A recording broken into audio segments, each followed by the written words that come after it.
Take a pit stop for all things NASCAR with the Four Tire Change podcast. Here is your host, Dawson Iserlo. It's the Four Tire Change podcast, ESPN Southwest Louisiana, back with you again here. Dawson Iserlo for ESPN Southwest Louisiana. In what was a very interesting week in the NASCAR Cup Series. Of course, headed south of the border, out of the country, a race in Mexico, and in a lot of ways, I think it was successful. I know the racing had its, look, it was a road course race. I think it looked like a lot of the other ones that we've had. And also, you have a dominant road course racer in the field right now, so that's going to certainly play a factor. We'll talk about that. We'll talk about some comments that were made, a punishment that was handed down, and we'll take a look here ahead to Pocono, which is actually one of my favorite racetracks on the schedule, which is maybe not the most popular opinion in the world of NASCAR, but I really like that place. So talk about all that and more here in the next 10 minutes or so, but let's get right into it. Going there, accomplishing what NASCAR accomplished. I said this before, and I'll reiterate it. In my book, NASCAR has now proven the point that they can take the show on the road, and there's really no doubt of that. They did it when they went to LA and built a racetrack at the Coliseum. They did it when they went to Chicago and built a street course in the middle of the city. And now they've done it by traveling to a different country.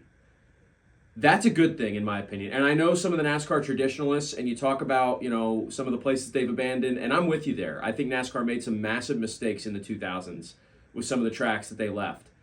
But they're also making amends there as well, right? They've gone back to Wilkesboro. They've gone back to Rockingham.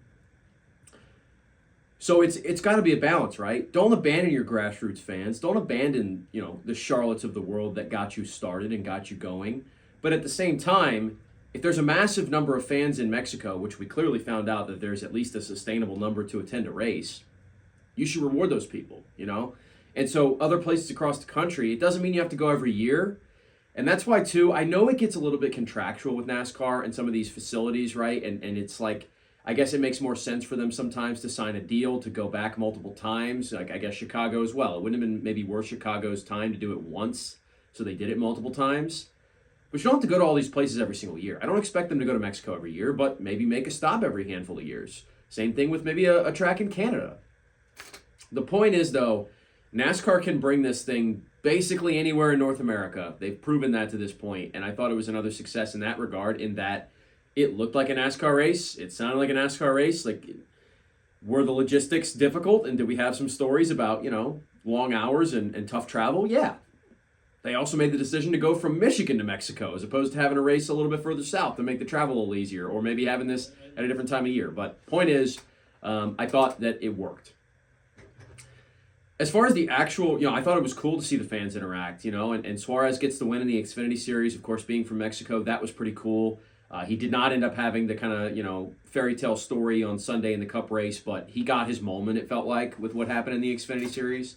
So I was happy for him for that, and for the fans of Mexico, who obviously were going to have a pretty heavy influence on supporting their guy. As far as the race is concerned, look, SVG dominates this thing, and we knew this was a possibility. Shane van Gisbergen is, one of the best in the world at these types of tracks, and so when he gets put in a Cup car, and this is a second iteration of this, by the way. It happened in Chicago, right? Think about Chicago the first time SVG won it. What was the common themality there? Nobody in the Cup Series had seen the course. Now, neither had Shane, but he's clearly good at adapting at these things. So now he's gone to some other road courses, right? And he hasn't won every time out, but he's also been going to places that these Cup Series drivers are familiar with. He goes to Mexico, where there's little to no familiarity for a lot of the field at this course, and he wins again, and he dominates. So I think that's maybe where you're starting to see, like, if you put SVG in a place that's unfamiliar to these drivers, he's the one who's going to figure it out the quickest. I don't think he should be locked into the playoffs. Maybe it's a hot take. I liked the rule where you had to be in the top 30 in points. I think it encouraged consistency. SVG is really bad on ovals right now, and that's fine. I like SVG. I hope he gets really good on ovals at some point and becomes a real factor in the NASCAR Cup Series. But for him to average his average finish being in the low 20s all year long, win one race on a road course where he has, somewhat of an advantage because of his background, and get a playoff spot, to me, that's not necessarily the way it should go. Now, he is top 30 in points right now, so I'm saying he would be in. He just got to top 30 now, but he would have to be holding that, right? He wouldn't be able to just say, well, we'll see what happens at Pocono, but if I finish 35th, oh well, I'm still in the playoffs. He'd be like, man, let's try and maximize this, get as many points as we can. I personally don't know why they got rid of that rule, because I thought it was good. And when you have 36 charter drivers, asking a driver who wins a race, and I know the charters are, it's technically not 36 right now with the lawsuit, but, for the sake of argument, just roll with me here. If you tell a driver you have to beat 5 other guys in the point standings to secure your playoff spot, I think that's a fair thing to ask. So that's my personal take on it, but it's nothing against SVG specifically. If Brad Keselowski wins a race next week, which still could happen, and he's like 32nd in points, I don't think he should just automatically be in. I think he should have to at least hit that 30th threshold. I would be fine if it was 25th, but I know they probably wouldn't want to do that because they want the winning you're in drama aspect of this. So he's in, and he's going to be a factor in the playoffs. Now, the first round, ovals, probably going to struggle and probably going to be out in the first round, but he's going to be in there, and that's the bottom line. So I do have to address at least what happened with Carson Hocevar. Apparently he went on a live stream, made some, pretty negative comments about the whole situation, about going to Mexico, about his safety, all these things. Probably said some things he shouldn't have said. I won't get into the specifics of it. Then he went, and he apparently had a great experience. And it sounds like a lot of people had a really good experience. And he apologized for it before any of these, kind of sanctions came down. Now, did he have an idea they were going to come? Maybe so. But he got penalized, $50,000 fine. And I think, look, at the end of the day, Carson Hocevar is a guy who has shown you before there are some maturity questions. He is good for the sport, in my opinion, whether you like him or not. He has a lot of personality. He has a lot of talent, like the ability for them to run up front. What they did at Texas Motor Speedway, I saw it firsthand. I was at that race.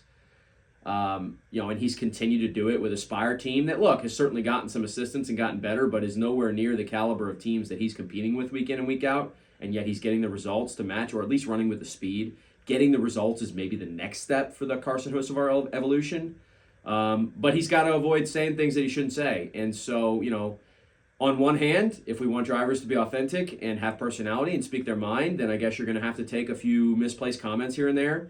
But I would imagine the fairly hefty monetary fine is going to be enough to kind of make Hocevar think about these things, especially when you're going to... What bothered me about it is that this is something that NASCAR has very specifically thought about and wants to do, is grow the sport in a different area, in a different region, with different fans. So knowing that going in, I guess it's not Hocevar's job to be an ambassador for the sport at all times, but I felt like it was just unnecessary. If you have those concerns and you have those comments, they can be kept internally. And, that can be something Spire's made aware of. Like, hey, I'm not feeling super secure about this. What's our plan? As opposed to going on live stream and telling it to the world. So, all that being said, I'm sure he's going to bounce back. And, look, he's not out of this playoff race at all. The 77 is going to be a factor. Cup Series heads to Pocono this week. I mentioned it at the beginning. I like Pocono. More than probably the average person. I don't know what it is. I've just always enjoyed it. It feels like a nice mixture, in my opinion, of, showing a car that has really good speed, but also a driver that can manage the race. It does turn into a fuel mileage race sometimes, which I actually really enjoy. I know not everybody loves fuel mileage races. I think they're really fascinating. I love the blend of strategy. I love the unpredictability about them. Back in, it was that COVID era, which they actually had it on the schedule before COVID happened, but it was that doubleheader that they ran at Pocono a couple times. I loved that. 2 races in a weekend. Now, I know, part of the reason that they stuck with that was because of the shortened schedule and everything like that with COVID. But I felt like it's the perfect track to do it at, where you give a race on Saturday, a race on Sunday. You're in the Pocono Mountains. I thought it was really, really cool. They don't, they probably don't want to do it right now because they have so many tracks that they're trying to find dates for and move things around for. So it's not going to happen in the near future, but I wouldn't mind if it happened at some point, right? A return to that situation. So regardless, pretty cool situation for, what ended up happening in that time frame. As for this weekend, I think it's going to be about the Fords. I think the Fords have shown you some real speed here in the past. I think it's a chance, too, for a statement to be made. I thought about going with somebody off the wall, like maybe even picking Carson Hocevar or Michael McDowell from Spire. I think back to some of the races we've had here in recent years. You've had the run-ins with Denny Hamlin. He's always good at Pocono. He's coming off of another great finish, right? He didn't win the race in Mexico, but had the win the week before. So I thought about a Gibbs car here. But you know what? Ultimately, let me stick with my original thought. Let me go with a Ford.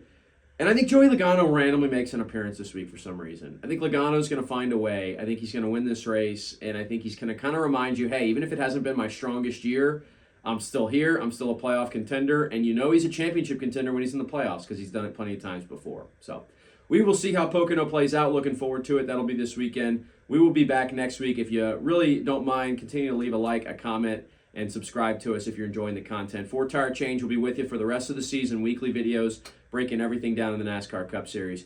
Until then, though, Pocono this week. Enjoy it. I'm signing out.